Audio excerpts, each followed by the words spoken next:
Aloha, everyone. This is another Freedom to Feel conversation, and my guest today is Gideon Enok. He is a world traveler, pilgrim, and the author of The Pilgrim Spirit. The longer you walk, the deeper you go.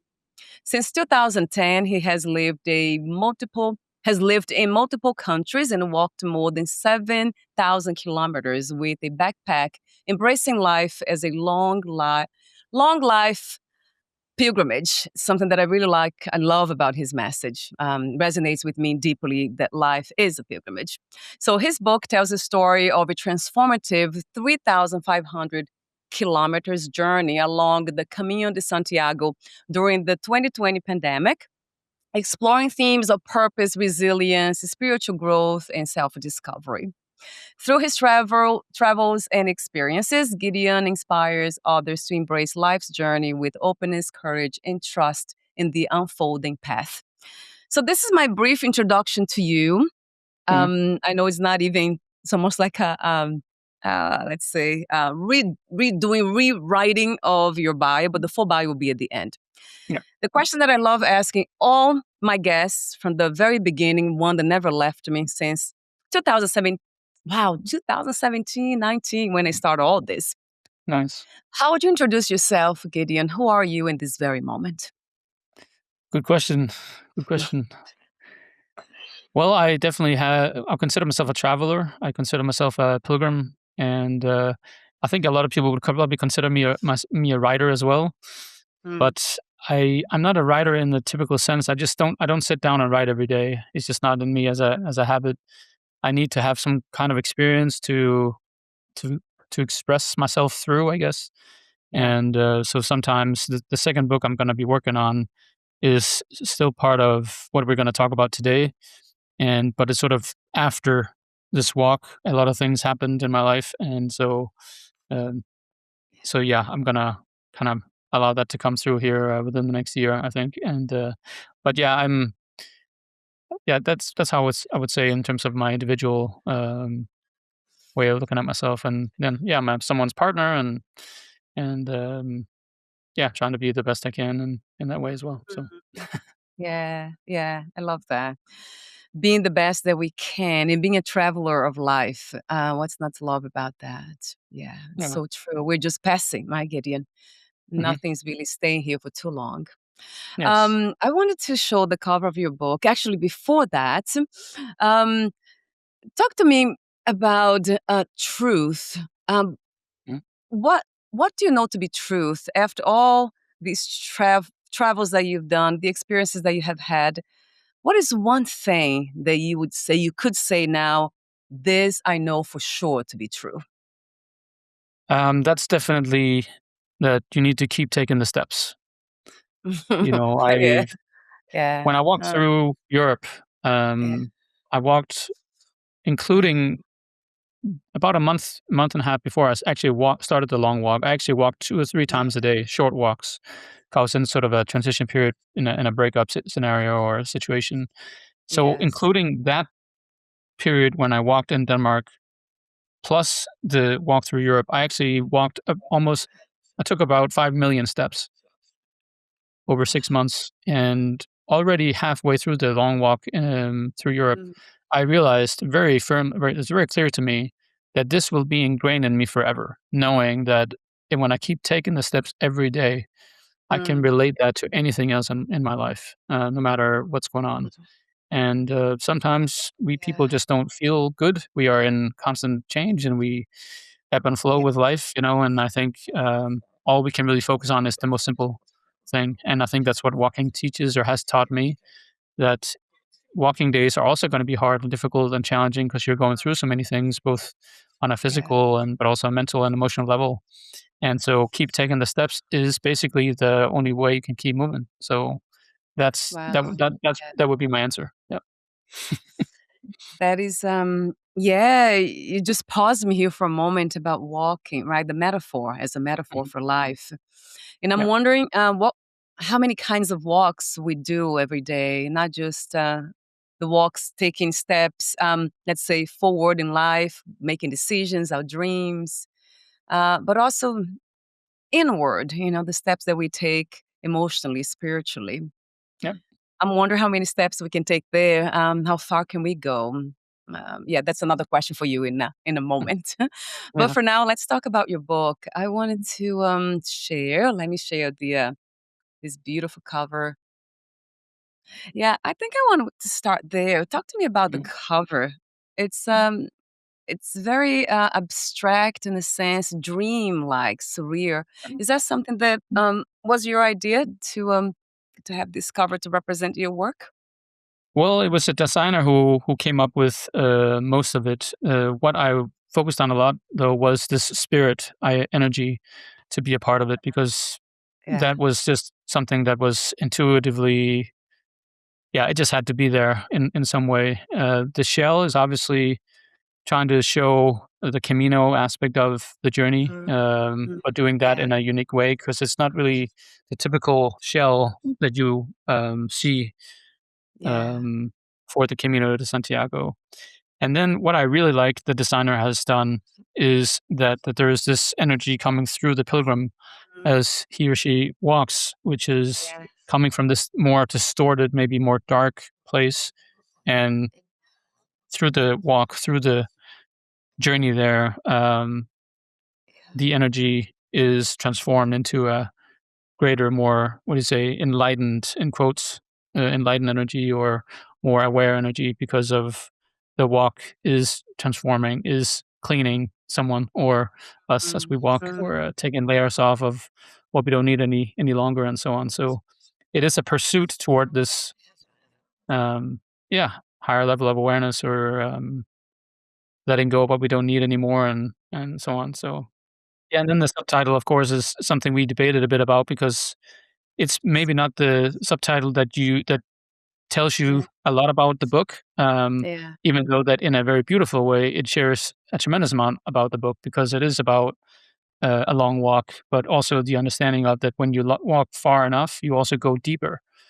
So the Mhm. longer you walk, the deeper you go is a Mhm. sentence in the book, and for Yeah. some reason, it just stuck to me and the team who's helping me, and it just seemed like that, yeah, was a very beautiful message to share, or to have it as a subtitle. So, um, yeah. Yeah.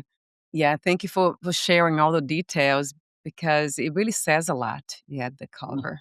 Just by looking Yep. at it, it emanates a message in itself. I Mhm. see almost like the heaven within, like the exploration of the inner world. That's what it came up for me, like Mhm. Yep. immediately. The inner world of the being. It's almost like Yes. beyond human in a sense. Mhm. So, and then before we go, there's so much that I also looked up your name, Mhm. Gideon. It's a biblical name, Yes. and I was thinking about that too. Is that Mhm. something that because kind of seeing where you are today and what you have done, the steps that you have taken in life, it feels like almost like you are also reflecting your name in a sense, almost Yeah. living. Yeah, is that something that you thought of? Well, interestingly enough, in the book, I when I arrived into Hamburg, I used all kinds of ways to sleep. I had a tent with me. I slept in hostels, and so on. But this time, I used couchsurfing. There's this website called Couchsurfing where you can connect with travelers or people who have a place, and you can just crash on their couch for a night or two. And I connected with this guy in Hamburg, and he was studying Greek, old Greek philosophy Mm, and yeah, yeah. religion in some way. And we talked about. Yeah, I asked him what if he could kind of find out what my name meant because I heard it from my dad back in the day, and the answer he got was it my name means somebody who feels everything and somebody Mm, who is a warrior or a very aggressive guy who kills people, just to paraphrase. And as in the book, yeah, I sort of say, yeah, I can definitely connect to the idea of connecting with everything or being very sensitive to everything because I really am. yeah. It's a bit of a burden, but also a gift that I sort of have kind of a Mm, sense with everything or people around me or the situations and so on. But sometimes mm. it can also be a bit of a burden because it also means that I need to spend a lot of energy after I've been with people. And so and then of course my the defining my aggressive nature, I guess it's more of a maybe judgmental part. I come from a very judgmental family who come from a there's a very rigid in the sense of how they believe they believe in things very black and white. They're very sort of yeah, everything had to go. You have to live in the way that they wanted you to believe, not really wanted you Yeah. what you wanted yourself. So Right. so that Mm. part has been sort of I've sort of yeah, maybe the aggressive part is the judgmental part I've had with me, as well. So, yeah. Yeah, thank you for sharing that too. That's the vulnerable part too. Yeah. What's not to love about that trait of being sensitive? Mm, Yeah, the most beautiful people I have met, they were highly sensitive people, mhm, and also those who have suffered a lot. mhm, It's I know it sounds like it's a strange thing to say, right? How can suffer kind of soften us? But it mhm, does. It really does. This might be after kind of hearing what you just said about your name and the sensitivity part, and that explains everything. mm. So, and then kind of change the subject in a sense, but it's still within, of course, everything is interconnected. Talk to me about your writing mentor, Gregory David Roberts. I would love to hear. I'd never heard of him before you meeting you. Yeah, so, I he has written 2 books, or he written 3, but at the time when I connected with him, or connected with his books, that was in 2016, and where I read both of his books, Shantaram and The Mountain Shadow, and I really loved the books. I, for some reason, just really connected with him as a human being, I think, and I found everything I could online about him, doing speeches and talking about his books and life and so on. And he just really stimulated something in me in many on many levels. And so in 2018, I was going through sort of a time when I didn't really know what I was gonna do, or I didn't really have much motivation. So I thought, okay, I'm gonna write down a list of 100 things or more. And about what I wanted to experience, what I wanted to learn, accomplish, things and people I want to see and meet and whatever else. And one of the things that were at the top of the list was to meet him. I really wanted to have dinner with him one day. Um, so that I put that on the list, and that was definitely on. But also, it was what I really wanted. I think, in comparison to everything else that was on the list, he was definitely on the at the top for some reason. And but in essence, it was actually not possible because he was not in public life anymore. So it was actually not possible at the time. But as I always do, if there's something I really want, I just connect with it and let it go out there and just believe, I guess. So when I started the long walk in 2020, I between then and during the walk, I often or once in a while, tried to look him up, but to see if he had gotten back online and so on. And within a month into the walk, I saw him uploading music onto one of the social channels, and I subscribed to his channel right away, and found out within a month or so in the walk that from his assistant that he's, she wrote me saying thank you for doing that. Apparently, I was one of the first ones outside of his team. So then I, of course, knew I was a bit closer and shared with her that I was documenting the whole trip on YouTube and whatever. And she must have shared that with him because when I finished the walk, she told me that he wanted to talk to me. So obviously, that was a bit of a surprise because I thought I was the one wanting to talk to him. Yeah. Um, Yes. so um, so that was a Mm. bit of a interesting how that happened. Um, and it then became that I applied for a grant through his foundation, and and then we started a collaboration, I guess you could say, where he was gonna support me in my writing in my with this book. And so yeah, we started talking every once in a while. I first really started writing in 2022, so that was a bit more than a year after the walk had finished, because it just took time for it all to settle in me. And but after that, we talked every 2 weeks, and then as the writing got down after a year. We started editing and doing line by line and so on, and then we talk more and more often. Um, but he was a very instrumental part in this entire process because he's so knowledgeable. He's had so many extreme experiences. If people don't, if people have read Shantaram and wonder if this is a true story, well, it's a novel based on his true experiences. So what Yeah. you're reading is actually what he went through.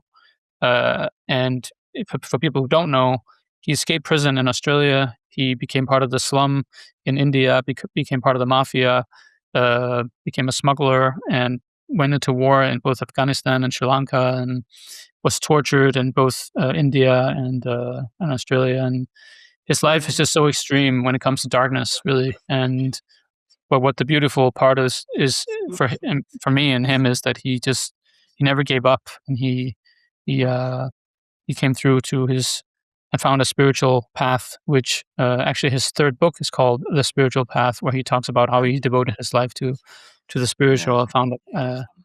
a path there. So an Beautiful. amazing guy who helped me a lot with my writing in this book, and who's endorsed it. It's on the back here, Yeah. Yeah. so at the top, and that's a really important, honorable thing that he's been able to do that. But also because he taught me this one a lot of things, but one of the things that he really helped me with was to understand what humility means. In the Mm. beginning of my writing, or when he began looking at my writing, he could see how I judged people, my family, my grandparents especially, and Yeah. I just thought that that was okay if I was honest about it. But if you judge, or being trying to honesty, it, if you're honest about your judgment, it can be a disguise, right? It could be a Mm. disguise for not really looking into the deeper meaning of what you're doing. And so he said to me, "You need to write with humility." And I don't really think I understood what that really meant at the time. And that Yeah. was the biggest breakthrough for me, was to keep getting the Mm. feedback to write with humility, to constantly have this with me to say, I can't judge here. I can't point fingers. There's something Mm. in me I haven't understood. There's something in them I need to accept if it has to do with people or situations. Um, Mm. and that's what I Wow. see also now, is that judgment is the antidote for me, at least, or humility is the antidote to judgment, for me. Mm. And Mm. so we tried to make the underlying energy in the book humble, which is also interesting when we're relating this book to walking, because humble actually means, the root words mean on the earth. When you go back and see what the word humble comes from, it actually means on the earth, which is kind of interesting when you consider walking as a way Yeah. of life. So yeah. Mm. Wow. There's so much there that you said about him. I want to make a comment about what I read about him. Well, I think I watched one of his interviews and really caught my attention, is that he said two things that he learned about life. I think it was a recent interview, recent, maybe a year, 2 years ago. And he said two things. One, paraphrasing him, of course, he said, value love when you find it Hmm. and be true to yourself. Something like that, he said. That Yeah. really caught my attention. Okay. Yeah, he seemed to be a very wise person. Wisdom comes from experience, Oh yeah. and especially human experience. The more human you are, yeah, the more humble you'll become, and humility is part of it's huge part of wisdom. Hmm. The Yes. wiser you are, yeah, the more humble you'll be too, Yeah. because we understand something. I guess humble people understand something really well, that everything is coming and going. Nothing is really what we think it is, Mm. and life is precious, so beautiful. I mean, from my Yeah. perspective, it's the most beautiful thing. Yeah. Why why would I be holding on to anything else Mm. that's not as precious? Yeah, so Gregory, he's a remarkable person. Yeah, I clearly saw in the beginning, I said to you off record, I said, why would they be interested in him? He was a Mm. thief and he was like out of control. But then, yeah, of course, there was the experiences he had in the past. And then, but I clearly see how wise he is. It's very, Mhm. very clear. Yeah. So thank you for bringing him to my attention. I had No no worries. idea he existed. Mm. So, guys, to give context, perhaps, I think in the beginning of your book, how did this Yes. start? Like, what was a spark for you to Yeah. go on this pilgrimage? For those who kind of curious about that, I Yes. already have an Yeah, I idea. definitely think it's a good, important thing to talk about. Yeah, so I was in a breakup situation in early May of 2020, and it was from a very short relationship. I mean, it didn't last long. It was only 3 months, but it hit me so hard because I returned to a cycle I sort of hoped I had left, and I didn't. I found out, and then sort of re-experienced this, dark place, or being stuck, feeling stuck in a current situation or emotional state, or maybe in my life. And so that was really frustrating. And as I mentioned earlier, I began walking 2 to 3 times a day. I moved into this red farmhouse in the middle of nowhere, and there was a lot of nice paths around. So it helped me sort of with, yeah, every morning, lunchtime, and evening. I walked. It could be a short walk, a couple of kilometers, or 5 or 10 to the store or something. But I walked a lot to just process what I was going through. And but on the 30th morning, I was very, very even more frustrated than any other morning, probably. I was so frustrated and so annoyed by my situation that I honestly wish I didn't wake up anymore. And so on the 30th morning, I woke up with a really clear focus. Something needs to shift now, and it has to happen right now. I'm not going to wait. So I sat down, literally meditated, which lasted up to 3 hours. Just sat there on the floor with a desire to change something. Um, and then, as you may know, if you meditate for a long time, you kind of need to move or shake it off a bit. So Oh yeah. since I was in the walking rhythm already, I sort of said, okay, I'm going to head to the ocean. And that was a 2 hour walk. And it was June 7th that day. So the summer was sort of close. It was warmer. And on that particular day, it was very calm and quiet. And there was not a lot of wind. And when I arrived into the ocean, I stood there waiting, looking out over the really calm shore. And all of a sudden, there was this voice asking, Gideon, why don't you walk from Denmark to Santiago? And I sort of looked around like, where did that come from? Because it was so vivid. Um, I'm okay with accepting that it was probably something inside of my head or wherever it came from, but it was just so vivid that I looked around, smiling, being inspired, and sort of genuinely curious about what this actually meant. And it was a long time since I felt this way. So I continued walking toward the harbor where I was going to meet my parents for lunch. I had called them on the way and said, "Hey, are you interested in lunch?" So they met me there, and then I shared with them what had just happened. And both of them, especially my mom, shared with me how radiant my face was. They could really see something Mm, sparked me mm, when I yeah. shared what had just happened. So Yeah. when I shared that with them, it was almost like the Mm, emotional answer to the mm, question came, um, that yeah. I was probably supposed to do this. So it lingered in me for the day, and then it didn't take me a day or two, or to really just say, okay, I'm doing this. So 2 weeks later, on June 22nd, I started walking, having no idea why, no clue.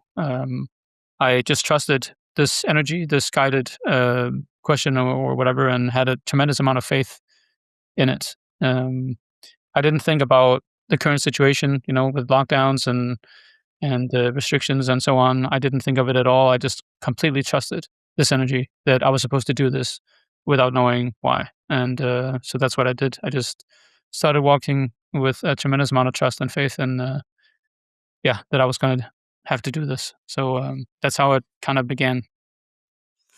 Yeah, it's amazing. What do you think that is? The voice that we Yeah. hear with our minds, our minds' ears, like directing us in it's almost like life. It is an act of surrendering, isn't it? That's what I have learned more powerfully up Mhm. to now. There's nothing more powerful than just kind of letting life do its work Yeah. instead of, yeah, Yeah. from my perspective. Mm. It's a good question of saying what is it? Because I think Yeah, for you. we are more involved than we give ourselves credit for too. I think I've been in the spiritual or personal development space for most of my adult life, and I think there can be a tendency to hope for the magical, that that something magical literally comes out of nowhere, and it's not coming out of nowhere. You're very much connected to it, and I think the times that this has happened to me also comes with great intention. You really want something to change, and you can either maybe share that in writing or verbally or with your actions or whatever it may be. But you're probably more involved than you think, and so that's one of the answers to that, I think. And and then I think that the other is I once thought about this idea that we sort of feel like we make decisions with our head, but if we follow our heart, we don't need to make Mm, any decisions. mm, We just need to follow it, follow our yeah, heart. And yeah, so, so true. yeah, so I think that's a practice. I'm Yeah. not sure. I think it's a practice of listening, and I'm not sure. Maybe the 10 years of traveling before that has had helped me to kind of listen to my guidance more. I'm not sure, but or maybe this particular situation was just very clear, even more clear than anything else in my life before that. That I had to do this, and maybe Right. in that way it was easier. I'm not sure. so Yeah. um, so yeah. No, I hear truth there. Yeah, that we are more evolved than we know it. Yeah, beautifully said. Kind of Mm, resonated with me immediately as you said mm, that. Yes. yeah.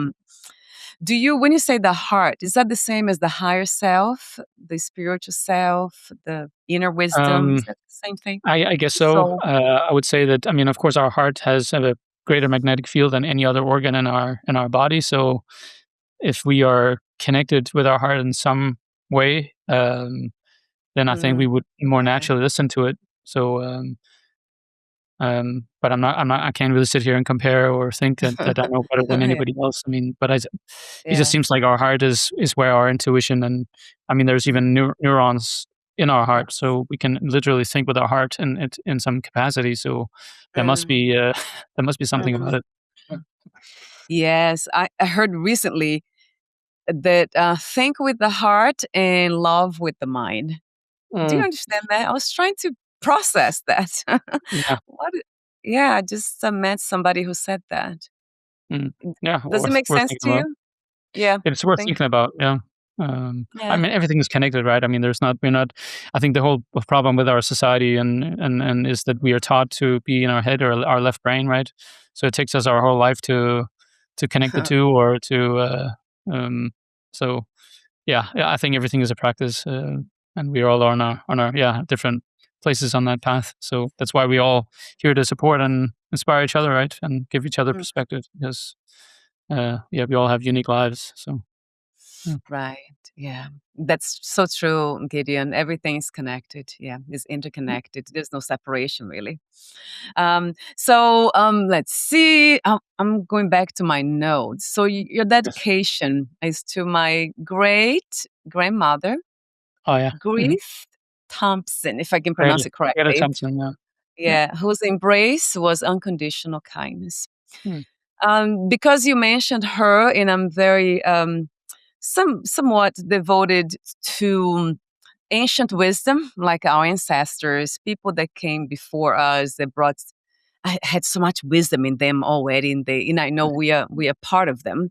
So talk to me for a moment to talk about her. What your Yeah. connection to her? And I know you mentioned in the book that you were didn't feel loved, but I think it's your grandmother, not her, not your great grandmother. Yeah. So she was very different from any other human being in our family. She got to be 95, so she got really old. I was 23 when she passed, I think. Yeah. And she was just a very unique has a very unique energy about her.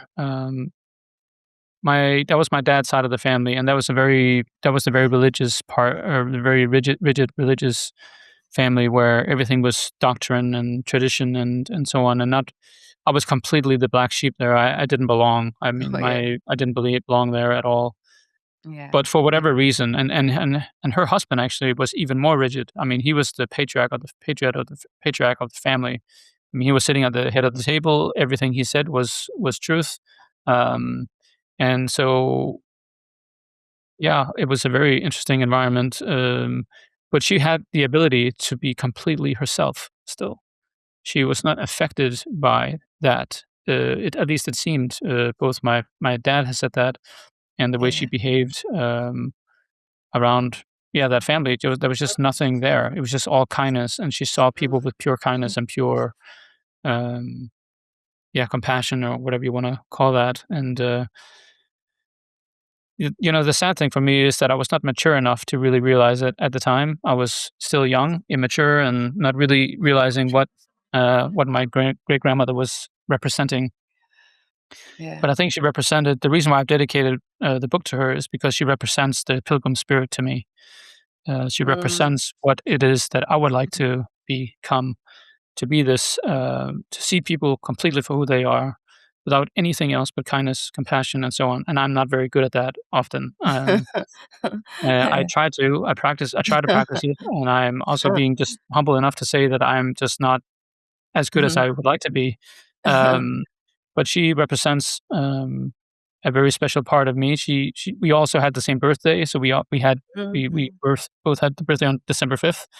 So we had a Yeah. connection in more ways than one. But I think after I've sort of matured a bit more and so on, I realized how important she was and how important that energy that she represented is. And that's why I wanted to dedicate my book to her, because that's the least I can do for her representing what she is, and what she was. So, yeah, just very special. And it was also what the day she passed, it was the first time I saw my dad so distraught, so sad.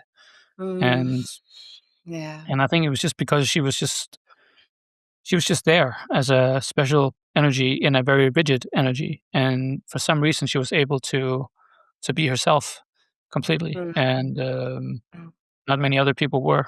So I think she, for me and my dad, maybe especially represented this, um, yeah, this beauty that she had, this aura. So yeah, just a special woman. Yeah. Thank you. That's, yeah, there was something about her that I had to have here on my notes. Mhm. I had to have her presence here, and I didn't know why, but I'm very intuitive too. You know, we are wiser, or we are what is it, more evolved than we know. So Yeah. something in me was gravitating towards Mhm. her, and I didn't know exactly why. Now I do. So there's something to do also with you and your because if you are able to sense that and see that in her, that means it's in you. I don't think we are Mhm. able to detect anything out there if it's Sure. not in us. So Yeah. you're seeing that. So that's a beautiful thing. And I love your honesty too, Gideon. Mhm. Yeah, I'm not there yet. We're never there yet. We're Yeah. always working in progress, and at the same time, we're already there. We are exactly what we are looking for. There's no really Yeah. destination. And if I But may add something there, I yeah, during my travels, I've obviously read a lot of books. I have met a lot of the people I've read books about, and tried to learn from them. And I think also in the on the path, the path of spiritual and personal development, whatever you want to call it, it's very easy to get on a pedestal, to put yourself up on a pedestal, maybe not intentionally, but yeah, when you're putting yourself up on a pedestal because there's so many people listening to you, it's hard. You're putting yourself in a very vulnerable position, because if a yes. lot of people are listening to you, you must have the answer, right? Yeah. But we don't have the answer. We're all on a search, right? And I'm not saying, Right. that's why I want to try to establish this humble place from the get go, that I'm not more or less than anybody else, and I don't think anybody else is. But I think we all vulnerable to our own ego and to our own, Mhm. darker or vulnerable sides. And I think it's Absolutely. important to consider, to realize that, because I think if the more people listening to you, is you, it's the chances are that you can put yourself up on a pedestal, and then you nail yourself to the floor. That's how I see it. And so, Yeah. yeah, we all have a responsibility there, and that's what I kind of realized in the beginning of my travels, is that, you know I was at this spiritual retreat in Costa Rica for a week with an author, and it was called a spiritual vacation, or a transformative vacation, I think it was called, as the branding or whatever. And at the end of the week, there were a son and a mother who kind of talked to me, and they said, "We don't really feel transformed," you know?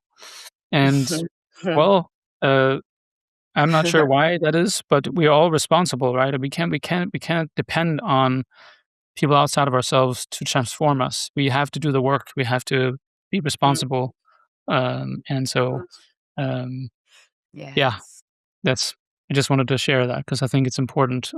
Because it's. I think we all come from a society where there is a void. We are not really taught. We're not taught the spiritual principles of life. We're not taught who we really are. We Mm, actually we're actually being taught not to be to avoiding that parts of ourselves. So we are all sort of growing up, I think, in a society where we have a bit of a void inside, where we're looking for to fill yeah. it with either it could be spiritual, people, or it could be religious answers, or it could be anything really. And if we keep searching out from the outside, of course, we all know that we all have the answers inside. But if we're taught the opposite, then we will constantly be in this sort of um, this battle or this. Mm, Challenging situation where we're looking for things on the outside more than the inside, and, yeah, so that's true. That is so true. Yeah. I hear so much. You have so much to say. I mean, that's why you wrote a book in the first place, and you're writing the second one too. And I love seeing that humans interested in their own inner world and kind of exploring that with humility. mhm, And yeah, I don't have the answers, but I I would love to kind of explore what would that right, look like if yeah, there is one somewhere here or out there. And it's the most beautiful thing when I meet people all the time, and I find it to be amazing. Those people who are really they're truly almost like already they're highly wise, but they're still very humble, and they say, "I don't know everything," and yeah, they come across so that goes back to that word, the humility part. There's something mm, about humility. So I think you tapped already into the so day 26 about the three phases yes, well, yeah, maybe we can talk about this now yes, because it has to do with what you just mentioned about the physical and focusing on some phases, but not the most important one, perhaps. Yeah. yes. So, I have walked a couple of trips before. I walked, a lot. I walked 2 trips, 2 walks after the long one and 2 before, and on the first one was on the French Way, the Camino. That's the traditional walk, towards Santiago, and, on that about halfway on that walk, first walk, there was a guy, Mr. Armstrong from Alaska, who shared with me these 3 phases of the Camino. And I think he shared that he had heard it from someone else. So obviously, it's Yeah. not a new idea for anybody or pilgrims, but it's a concept or idea that people often talk about. Right. And it's sort of in the context of the French Way of the Camino. So if you're not aware of that path, the first part is very okay. So if we take the first phase, the physical phase, and then the mental and the spiritual phase, those are the 3 phases. The first is the physical, and it's I could sort of consider it as a superficial phase in the sense of a long walk, because Right. if you have not walked before, you're probably very excited about it. You've studied the Camino, you've watched movies or listened to people who have done it, and you're Yeah. excited. You are really curious about this historical and legendary walk, which it is. And Yeah. you're gonna walk through mountains. You're gonna walk through beautiful areas. You're gonna walk through Pamplona, where the energy Mm, of Hemingway and mm, many things are happening. So there's a lot of distraction at the same time when you're yeah. sort of starting this walk, and you're not gotten used to walking, 10, 15, 20 kilometers or miles a day. And it Yeah. takes time for you to get used to. If you're not really done that before, walking half a marathon every day, well, Mm. it takes something out of you, if you're going up and down Yes.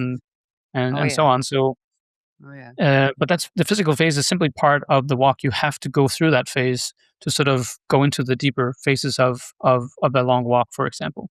Right. Um, so after 10, 15 days or however long it's going to take for somebody, on the French way, the Camino, it's between Burgos and Lyon, there is the Meseta, which is sort of this very urban, very open plateau in the north of Spain where there is no distractions at all. Almost there's small villages. The mountains have disappeared. There's almost no trees, Yeah. and there's just fields and a pretty much a straight path.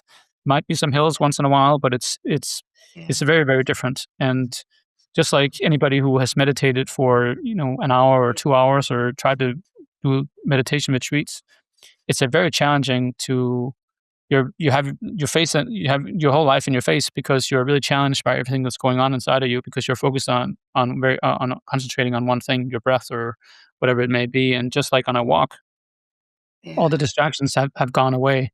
And that means that because you're moving also, the things that you have sort of contracted into your body for, fight and flight mechanisms or fear or whatever it may be, have Mhm. gotten stuck in you in your blood, maybe your tissues, your muscles, your bones. And Yeah. because you are walking and you continue to move and move and move, those energies are being released slowly. Mm.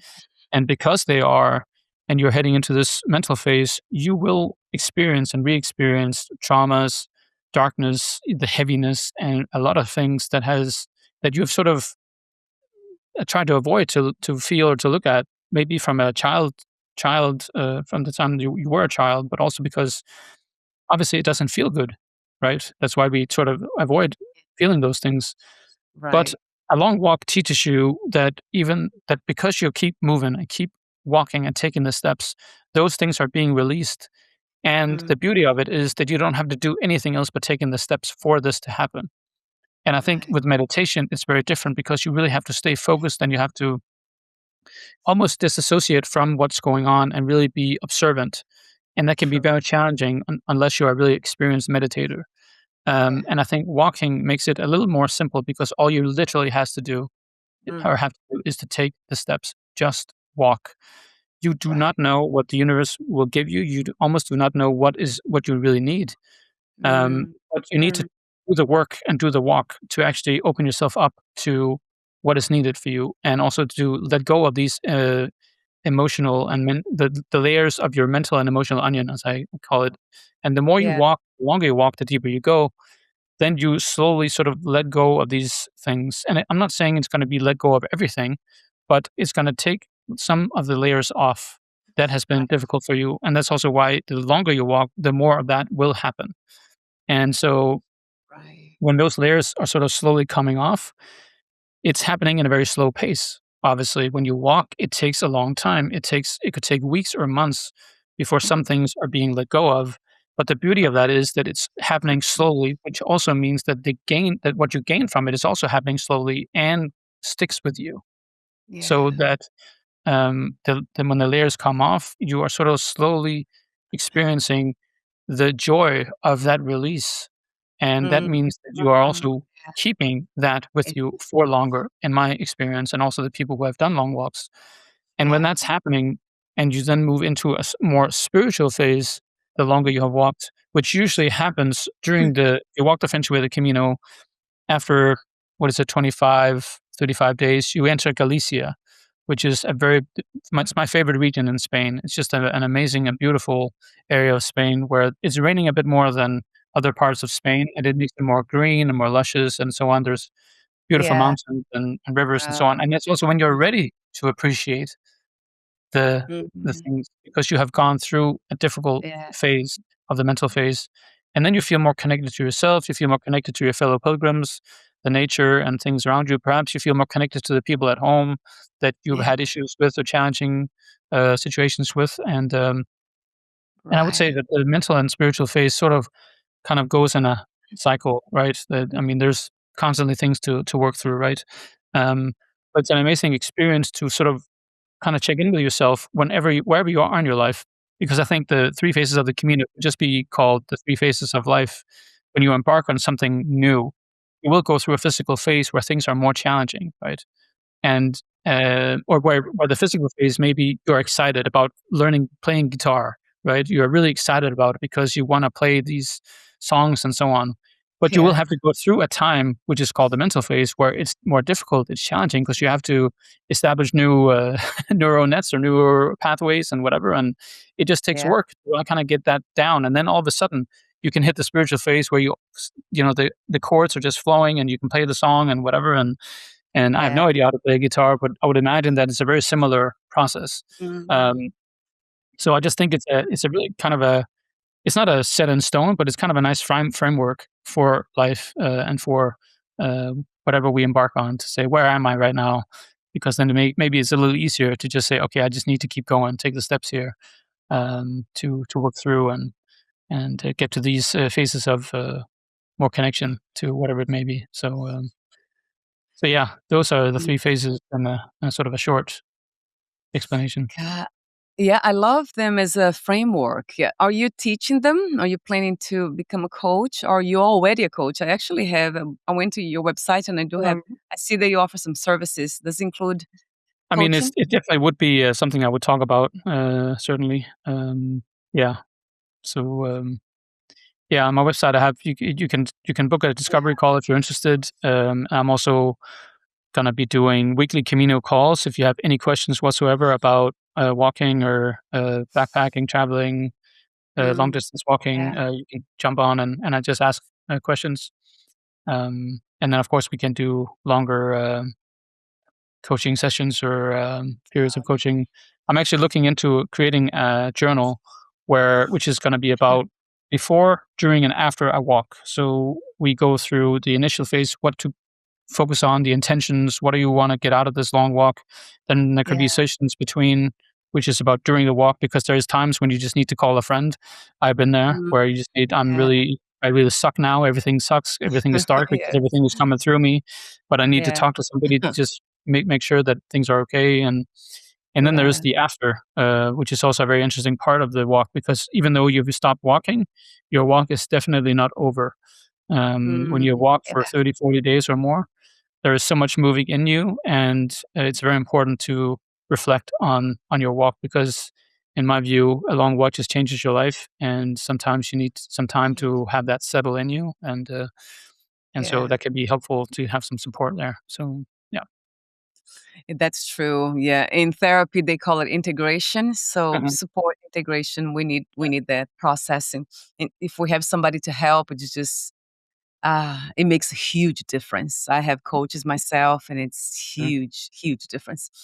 Yeah. So, the phases when you talked about the spiritual phase, I thought about the flow. In Mhm. Taoism, there's this moment where you're just flowing in life. You're not Mhm. really kind of doing anything. Well, you have intention, I guess, but it's coming from the small I. But Mhm. then there's something in you that has surrendered to life itself, has Mhm. given you have given yourself to life, and Mhm. now, yeah, now you're in flow. Is that Mhm. what you is that how you see it, the spiritual phase when we are there? Now we are just Yes, flowing in life. I would say that that it definitely has to do with being in a flowy place where you just feel more connected to where you are, more present. I think it's just being present, Yeah, really. It doesn't have to yeah. be this woo woo about it's spiritual in some way, in necessarily. But if humble means on the earth, it also means that you're literally feeling you are on the earth more than in the Mm, beginning, perhaps, where you're just mm, literally appreciating being here right now. One of the best experiences I've had yeah, is when I'm just out there walking on a long path alone, and I'm just there in mm, it. And yeah, um, I just think that that's beautiful. And I think most people who walk far yeah, enough or to a long walk will get that experience. So, yeah. and that's also maybe something I could add actually, is that there is, of course, a lot of people who say, well, if I don't have time to do a long walk, will a shorter walk be valuable? Well, of course, Yes. any walk is valuable. It doesn't matter if it's 10, 15 minutes or 4 to 5 months. It all has value. Yeah. I do think there's a distinction between the depth you would go into, though. If you walk for a week, Mhm. well, there's probably limited to how deep you can go. Not saying it's not possible, because perhaps it is. Who knows? I don't know what your life is like or who you Yeah. are, and maybe it can happen. I would say that the potential is definitely always there. But if you walk for a month or 2 or 3, I can almost guarantee that something will have to happen, because Mm, it's you're yeah. moving all the time and things will work through you in some capacity. So, they all have value. I just think that there's a chance that you will go deeper the longer you walk. Yeah, and that's your message too, because coming from your own experience, so you know how Yeah. how it works. Yes. Yeah, now that I'm in touch with this message from you, I'm Mhm. thinking more and more because I usually don't walk. Um, Okay. I don't walk, and I'm wondering now, should I? Well, I've walked so much, and then now it's almost like, yeah, yeah. You just made me kind of stop and reflect. Maybe is that does it come a time in our lives where we don't need to walk anymore in order to to kind of unpack, to process some of our emotional Yeah. baggages? I'm wondering if that happens. I mean, I think our walking is so human. You know, the reason why the world is populated is because we walked, and so I think walking is fundamental to who we are. Who would we really be if walking was not a foundation for a human being's life? The first experience Right. of it, or the first accomplishment we have as a human being is to walk. I mean, everybody who has seen a child walk for the first time are amazed because maybe it's a subconscious thing. We know that, well, if a child can walk, well, they have a chance of of living Yeah. at least for a while, right? If they Surviving. can't walk, well, then it'll be more difficult to survive in this world. So yeah, so I think walking will be with us as long as we are human beings. So hopefully that will continue for a while. Okay, so you answer my question. Thank you. You just my mind. I just had this visualizing my surround my neighborhood here, and Mhm. then yeah.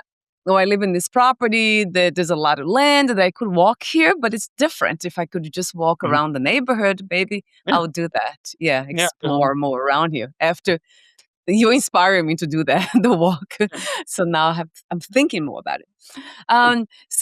We talked off record about my favorite part in your book, which is the buzz stop, Mm. the spiritual buzz stop, isn't it the name? I have to go back. I have made so many Spiritual bus notes that stop. I'm Yeah. spiritual buzz stop. Yeah, that day 59.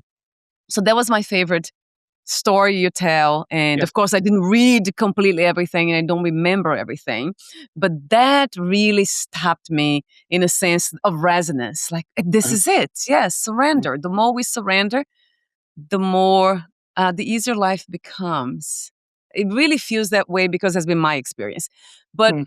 now on record, talk to me about that moment where you surrendered in that bus stop and then something happened. That man just came to you and then the family and then everything else magical, beautiful. And I remember also reading about the sense of gratitude that you had Mm.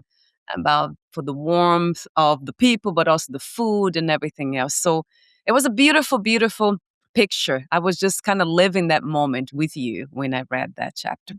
Yes. Yeah, so, the that day was my last full walking day in Belgium, and I was only walking in Belgium for, like, 10 days, but for some reason, I was not really planning much ahead, in Belgium, and sometimes I just found myself lost, walking too far. Yeah. The days were longer and whatever else, and this day was one of those days where it got a lot longer than I sort of desired. But when I woke up in my tent that morning, I just looked at the map. I saw this town, Deutsche, and I just said, "Okay, let's go for it." I didn't really think about anything else. I just said, "Let's go."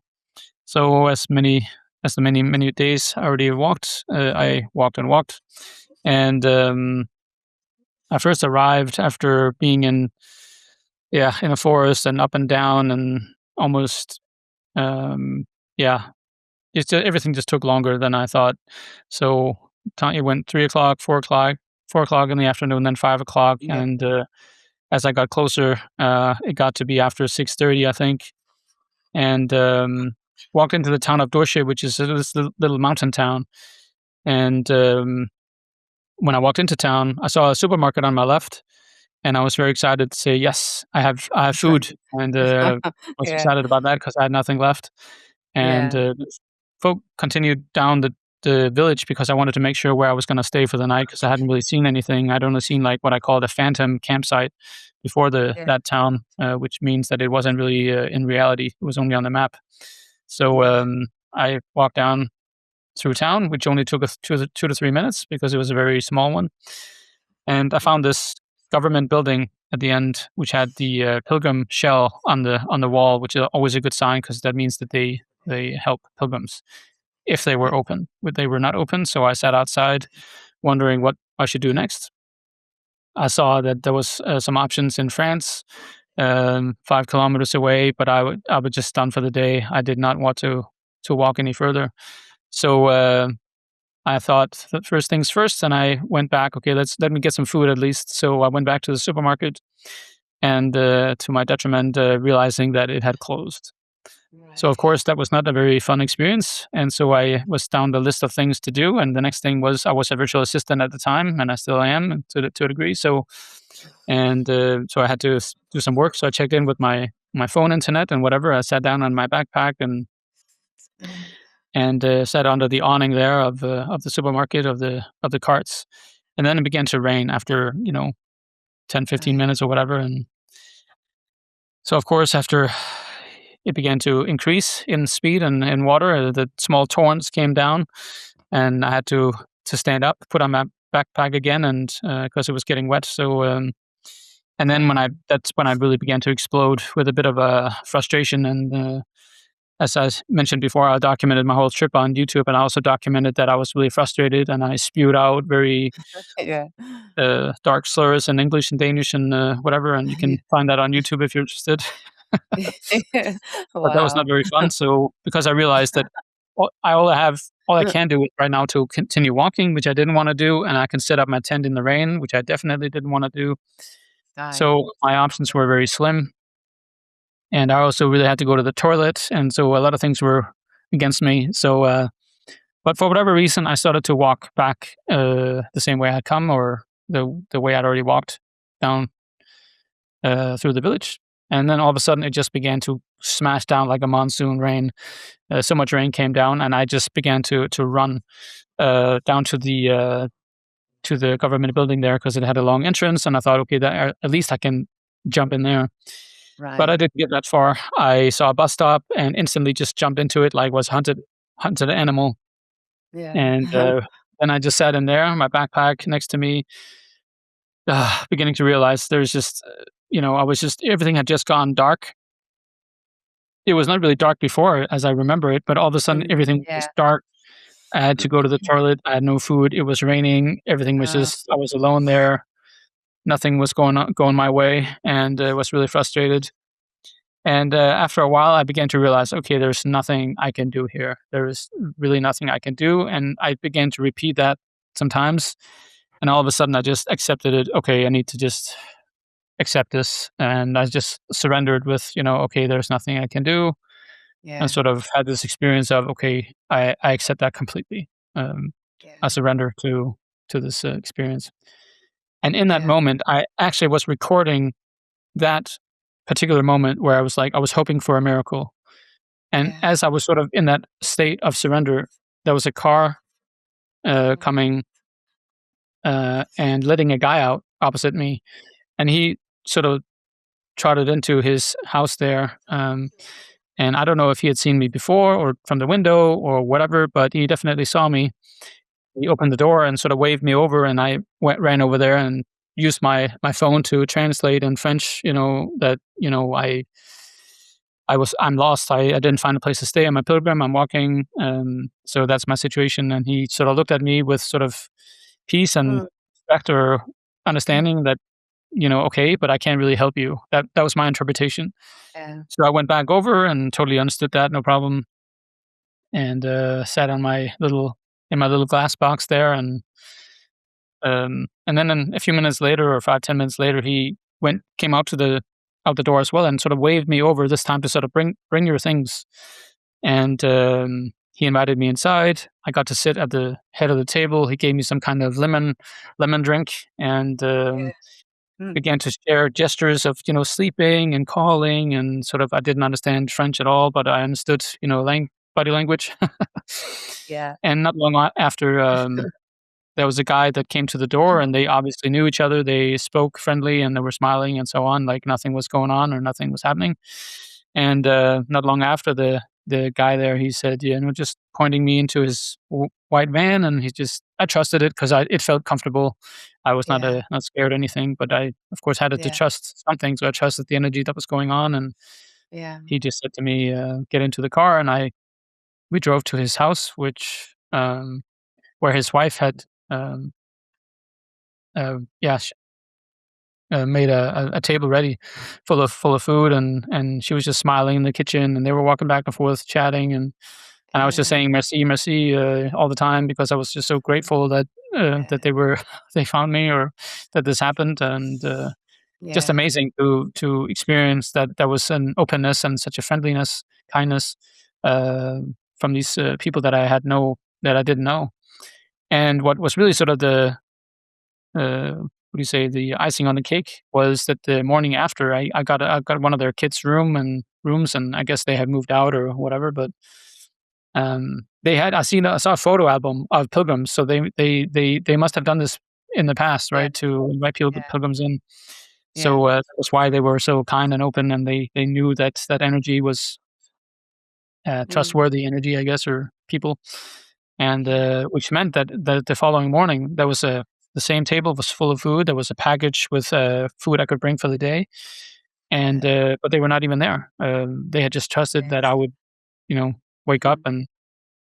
and, be respectful to them. They just, yeah, open up their home to me, literally, and Right. I woke up to that energy of yeah, in their home, and took their key, put it in the in post bo in their, mailbox, and left, and I was fortunate to see, the man down at the government building. He was doing construction or something, so I saw him, so I could say thank you. But just an amazing experience of, yeah, of how that happened, and definitely Uh, seemed like that when I surrendered, that something happened in that particular moment. So I'm not sure why that happened, or why I had to jump into a bus stop, or why that rain happened at the time of day. Yeah, it seemed to be connected in some mysterious way. So yeah. yeah.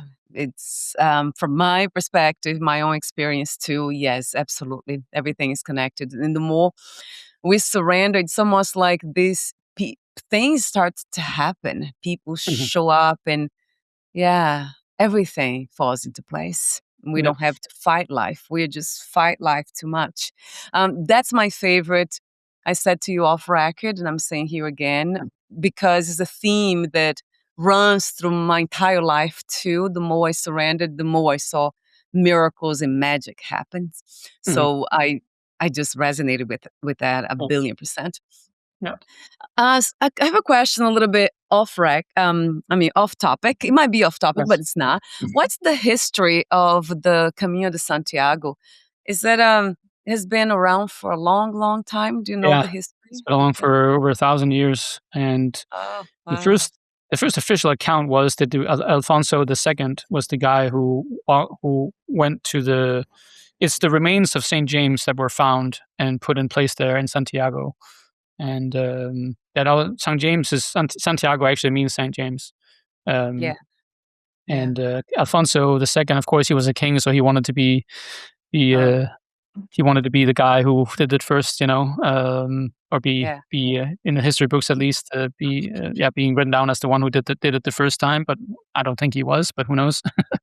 But he walked a shorter path, which was from Asturias, which is a region in the north of Spain, and right now there's a path called the Primitivo, and that the reason why it's called the Primitivo is because that was the first walked path, on the Camino, as far as I understand it.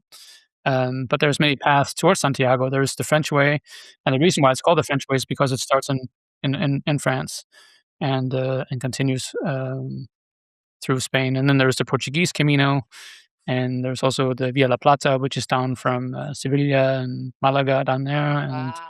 there's also the Camino del Norte, which is along the northern coast of Spain. And, Amazing.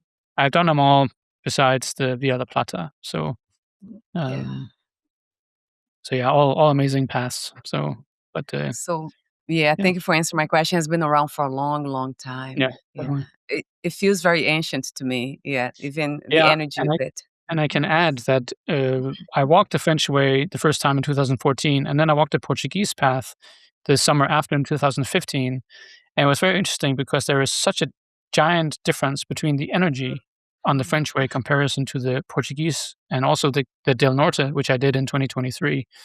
It's clear that, I mean, every year there's about 500,000 people coming into Santiago now, and about Yeah. between 30 and 50,000 people every year are walking from Saint-Jean-Pied-de-Port, which is the traditional starting point on the French way, the Camino. And it's very clear that there is, an energy there because of Yeah. so many people have walked that throughout the ages.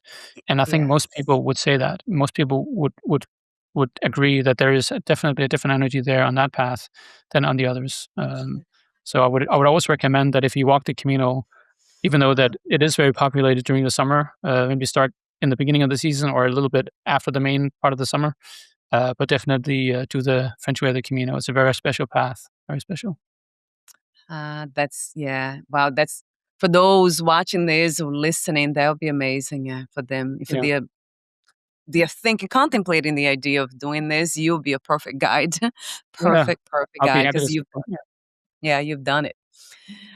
So we're almost at the end, and there are so many topics here that we didn't tap into. I have so many, so many, so many. But let me see. I want to go back. So the spiritual buzz, and then there was the day 79. Mm. I want to go to that because I don't remember the message here. I had to make notes of Well, I everything. remember the message. There was a lot of pain. Oh, suffering. I see that. Transformation can emerge through suffering. A lot of Yeah. pain. Yeah, talk to me about that. I see that here. Yeah. Yeah, I mean, that was the climax of the walk. It's a bit of a story, but um, that was my climax of my mental phase on the walk. That's for sure, and how I connected to the spiritual phase of the walk as well. I would say. So in short, walked into Paris, and I had to change into new shoes. I needed to get new shoes after 1,600 plus kilometers. You know, the first pair were used, so I needed new shoes.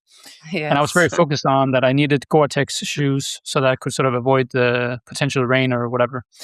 Yeah. And unfortunately, they did not have the shoes I usually wore, and so Ah, that was why I also focused on getting Gore-Tex because I really needed. For some reason, I wanted to avoid the rain or the get wet yeah. feet. So I chose this bit of a different model, even though it was the same brand, but it had a thicker shell. And already on my walks around Paris, I was there for I had 3 days off in Paris. I walked around and I could already feel that these shoes are a Oh, little bit different. You know, they're just not as comfortable and so on. And yeah. the next days, as the days, pretty much the hours progressed after leaving Paris, it was just very clear that these shoes were just not good for me. I mean, they were Oh, really rubbing up against my feet, and they oh were no. getting slowly worse and worse.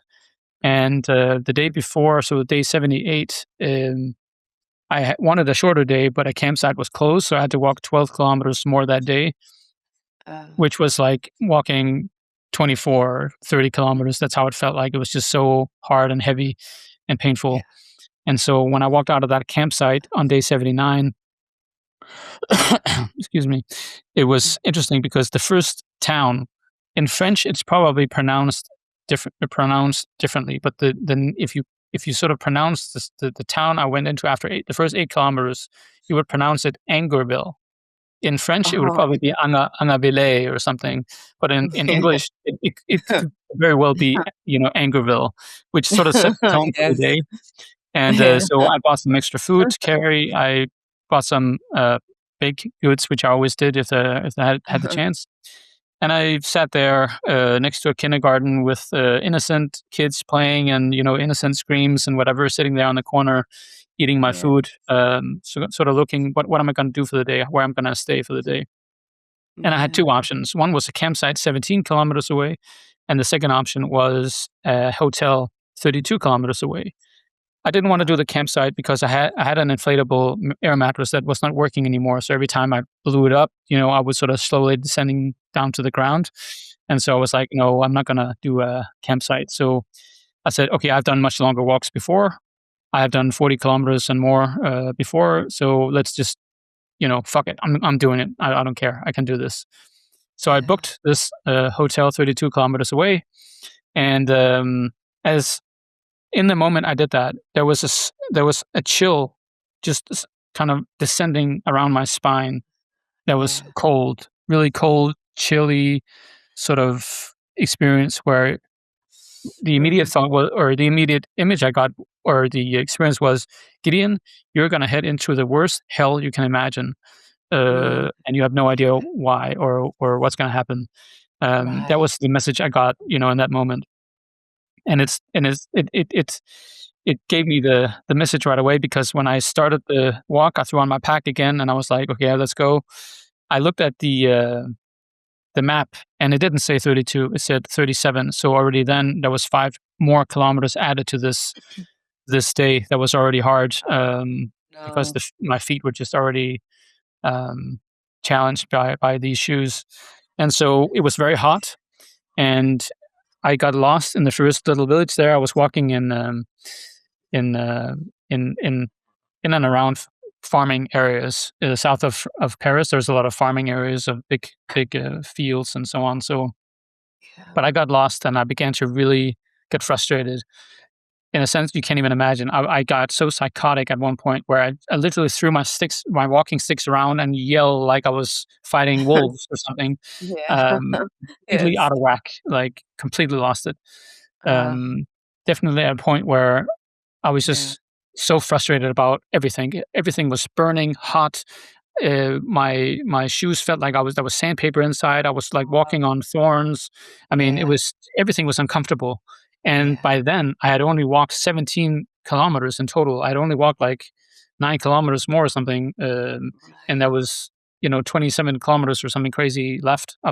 of that day. And Yeah.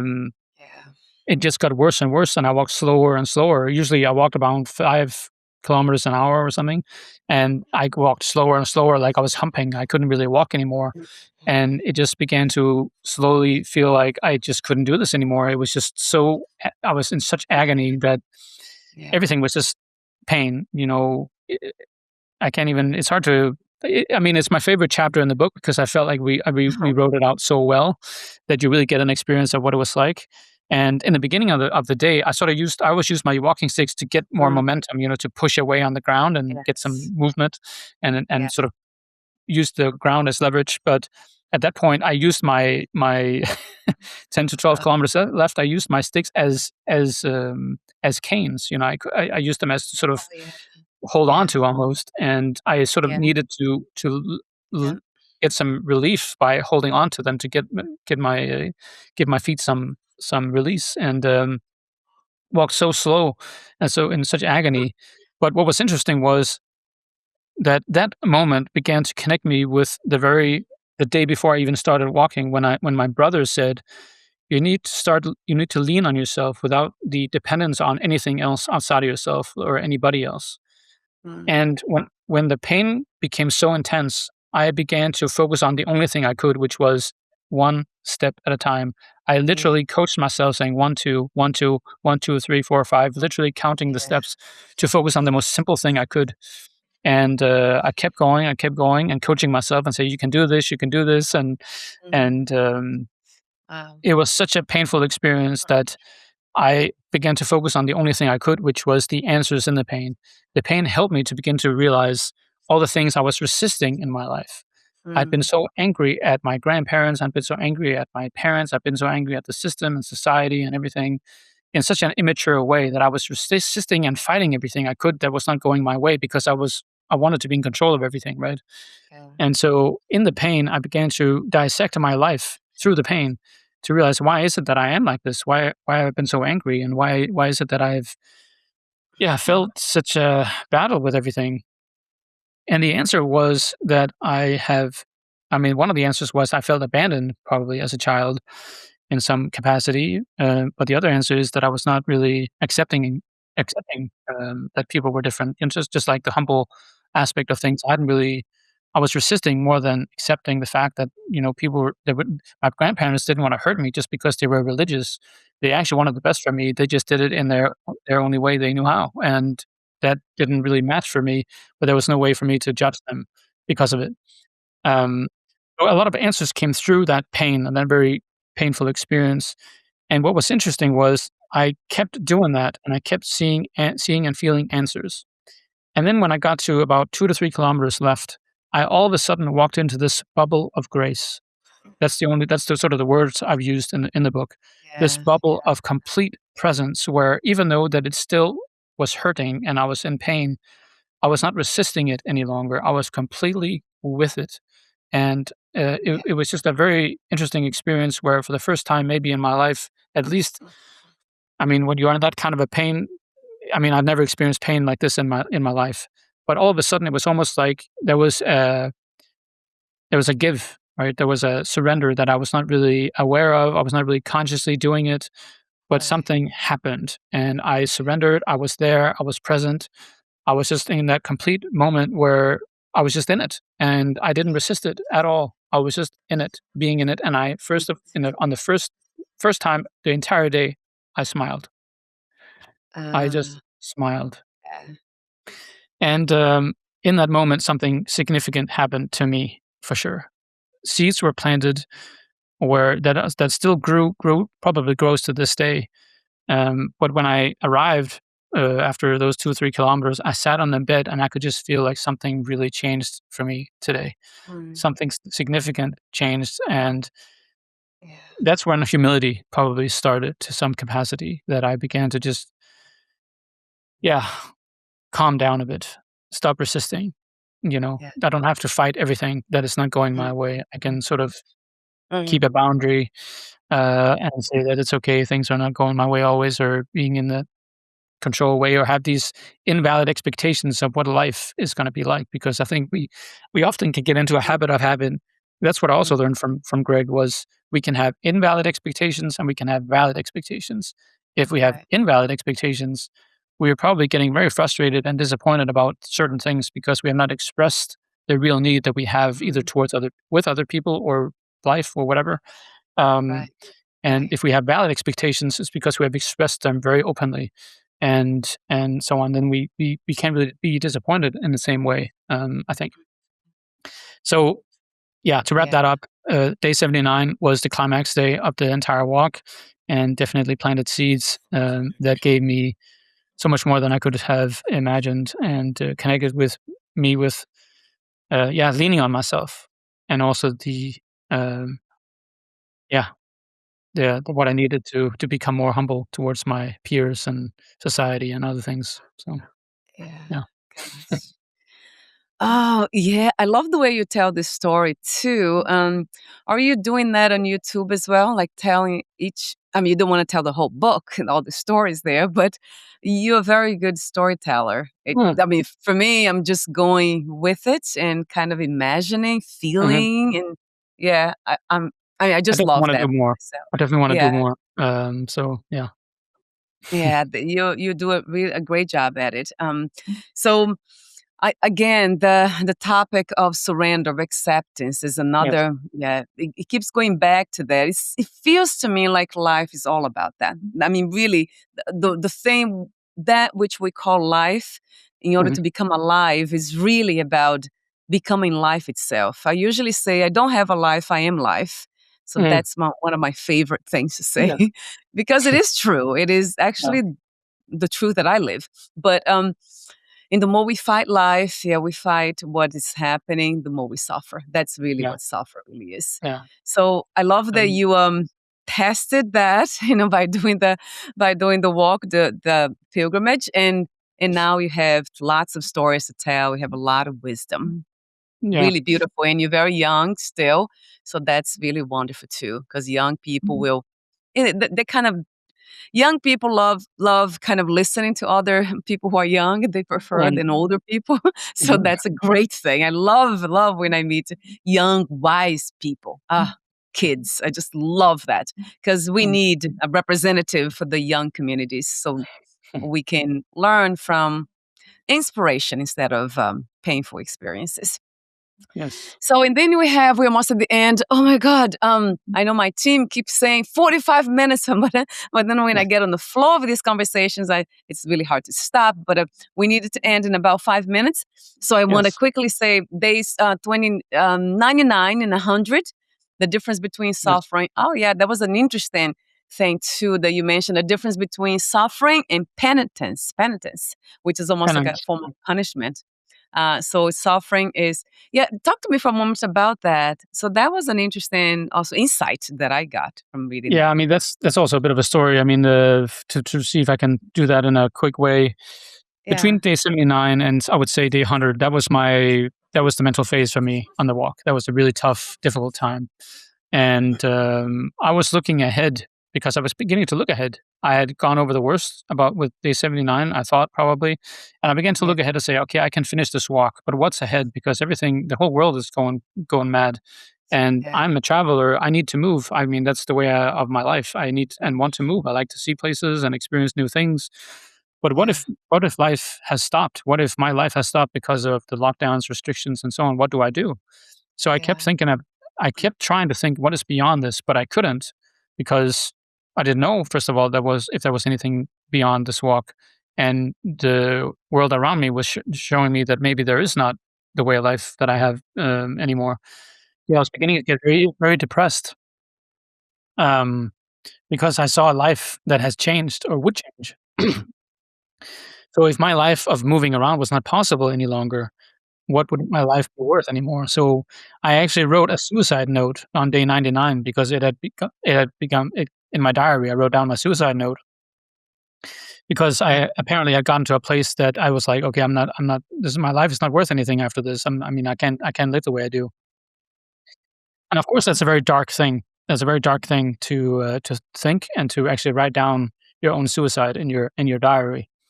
Yeah. And so what the day after I felt so much better.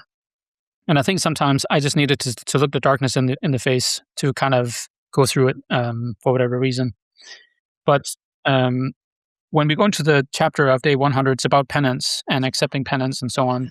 And there's a difference between penance where you are feeling like a victim. If you're a victim of your if you feel like you're a victim of your reality or your, whatever's happening, Mm. well, then it's hard because then everything is against you and you take no Right. responsibility for it. And I'm not Right. saying that life is not hard. And if you've been through brutal things, I mean, my Yeah. God, bless you. I mean, do the best you can. Yeah. Um, but if we say that things are happening for me, and if we choose, for example, fasting and other things, we consciously choose Yeah. a way of penance. And a long walk is also that, I think. It's also a way of penance. And if we accept and choose our penance or the difficulties and challenges in a conscious way, we can actually go through Mm. this hard, Mm. difficult, challenging times with more consciousness and more awareness of why we're doing it, Yeah. and that kind of brings back the responsibility on us and say, okay, I chose to do this, Mm. and so on. So that's a practice of penance, I think, and probably something that we can learn along the way. Hopefully, if we the more responsibility we take for our life. Um, so so yeah, that's a bit of a thing to go into, but I think that's sort of the conclusion of the short Yeah. The insight there. message Yeah. is another powerful one, right? Yeah. It made me think about karma, right? Mhm. Seeing, yeah, right. Seeing suffering as pain and suffering as something that we must go through it. It's like the fire. I think you mentioned the fire. Oh, I think I thought about the fire. Yeah, when I thought about it. When I Mhm. read this chapter, going through the fire instead of Yeah. complaining about it. Yeah. Yeah, Yes. definitely. Yeah, there's a level of maturity. And you did say that before too, as I'm mature. So, and it doesn't mean aging. Sometimes we can mature No. while we're still very young. And I've seen that myself too. I was very mature, although I was very young Mm. years back. So yes, yes, yes, yeah. And then there's a day. I think it goes up to day. Your book goes to ends at day 149, right, Yes, Gillian? Yeah, correct. Yeah. 49. So we'll end here. I would love to have you back somehow. Maybe one day you come to Kauai too. I'm doing here Mhm. pilots. I have a nonprofit and we do it with Okay. teenagers. So storytelling, that would be Mm. wonderful for you Okay. to kind of tell these stories to them. Like Yeah. maybe read a chapter of your book and I'd love to interact stay with a while them. that way. That would be amazing. Yeah. Well, this is something that I'm working on as of now. So, but Yeah. I also want to mention, so your website is Yes. the pilgrimspirit.com. We Yes. have Linktree. This will be here on the podcast notes too, Yes. clickable. And then there's a free chapter of your book that's also, I'll have the link here.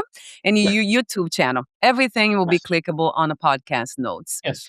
So the book it will be actually, I don't want to mention now because the book will be out. Oh my God, yes. And soon, oh my God, it's already there. You're already holding it. That's wonderful. Yeah. Right, right. So Nice to be able to do. Yeah. Yeah, by the time this interview will be out there, will be released, the book will be already out there. So you can schedule a discovery call with Gillian. You do also manuscript and writing feedback. That's something else also that you do. Yes. And weekly Camino calls. Yeah. You Yeah. know what I thought about the shoes? Like, oh my God, if I was doing this and I was to hire you as my coach, the first thing would be the shoes. What Yeah. kind of shoes do I get? That would be my first question after Yeah. reading your story. Yeah, Yeah. that's actually a very difficult answer to give because people's feet are very different and there's a lot Oh, of variables there. But I would say that yes. the usual answer is probably something breathable. Either your socks or your shoes has to be breathable in some capacity. Um, I would say, but yeah, it's a Yeah, bit it hard to answer depends. that one actually.